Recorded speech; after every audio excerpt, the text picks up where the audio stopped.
आगे मैं अमन को बुलाना चाहता हूँ। अमन।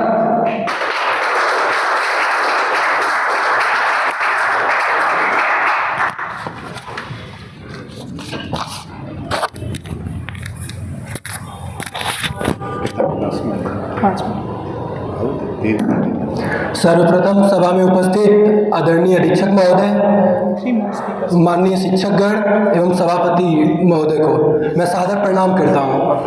आज मैं आप सभी के समक्ष त्रिभाषा सूत्र के विषय पर अपने विचार प्रस्तुत करने जा रहा हूं। त्रिभाषा सूत्र भारत सरकार द्वारा प्रस्तुत एक शैक्षिक नीति का अंग है, जिसका मुख्य उद्देश्य है भाषाई एकता और विविधता को बनाए रखना।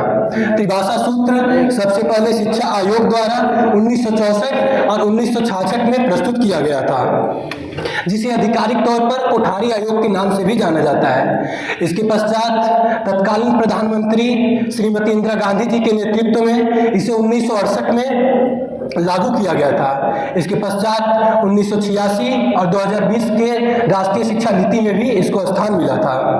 त्रिभाषा सूत्र का मुख्य उद्देश्य है विद्यार्थियों को विद्यालय स्तर पर 3 भाषाएं सीखनी होती है। उसमें एक मातृभाषा होती है, एक राष्ट्रीय स्तर की भाषा और एक अंतर्राष्ट्रीय भाषा। मातृभाषा वो भाषा होती है जो रीति रिवाजों जो बचपन से हम अपने सुनते आते हैं अपने घरों पे, जिससे हम सुनते आते हैं बचपन से, मातृभाषा कहते हैं। एक राष्ट्रीय स्तर की भाषा, जैसे हमारे संविधान की 8वीं अनुसूची में 22 भाषाओं को मान्यता प्राप्त है, उसमें से कोई भी एक भाषा हो सकती है। और एक अंतर्राष्ट्रीय स्तर की भाषा, जिसमें अंग्रेजी या कोई भी आधुनिक या तकनीकी भाषा हो सकती है। हालांकि 2020 की राष्ट्रीय शिक्षा नीति के अनुसार इसमें कम से कम भारत की 2 मुख्य भाषाएं होनी चाहिए, जिसका 3 भाषाएं सीखने का मुख्य उद्देश्य है कि विद्यार्थी अपनी मातृभाषा में सोच सके, अपने राष्ट्र के साथ जुड़ सके और विश्व के साथ बढ़ चढ़कर संवाद कर सके।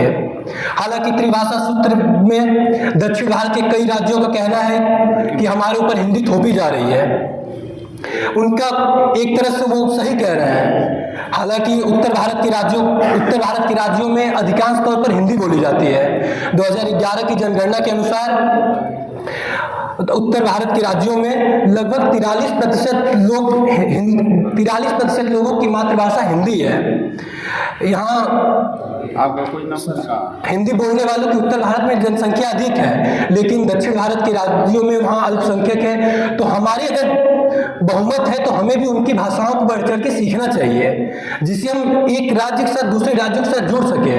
अगर हम अपने ही राज्य को बढ़ावा दें तो ऐसा सही उचित नहीं है, क्योंकि हमारा भारत विविधताओं का देश है, जहाँ भाषा, संस्कृति और परंपराएं हर 100 किलोमीटर पर बदलती रहती है। ऐसे में ये जरूरी हो जाता है कि कोई ऐसा सूत्र हो जो भारत की एकता और विविधता को बनाए रखे, और यही काम करता है त्रिभाषा सूत्र। त्रिभाषा सूत्र के कई फायदे हैं। जैसे अगर आप 3 भाषाएं सीखते हैं तो इससे भाषाई संतुलन बनी रहती है। यह विद्यार्थियों को राष्ट्र की विविध संस्कृतियों से जोड़ता है, और 3 भाषाएं सीखने से विद्यार्थियों का बौद्धिक विकास और संज्ञात्मक क्षमता बढ़ती है। 3 भाषाएं सीखने से आप एक राज्य से दूसरे राज्यों में व्यापार करने के लिए भी जा सकते हैं। आपको रोजगार के अवसर बढ़ाता है त्रिभाषा सूत्र। अब आप सोच रहे होंगे कि आप 3 भाषाएं बोलना जरूरी है। मैं कहता हूं बिल्कुल जरूरी है, क्योंकि भाषा सिर्फ शब्द नहीं होता, वह संस्कृति का वाहन होता है, जिसमें हम अपनी जड़ों से जुड़ते हैं, राष्ट्र की मुख्य धारा में शामिल होते हैं और दुनिया के साथ संवाद करते हैं। अंत में मैं अपनी वाणी को कुछ पंक्तियों के साथ विराम दूंगा कि भाषा है आत्मा की बोली, संस्कृति की यह पहली टोली। भाषा है आत्मा की बोली, संस्कृति की यह पहली टोली।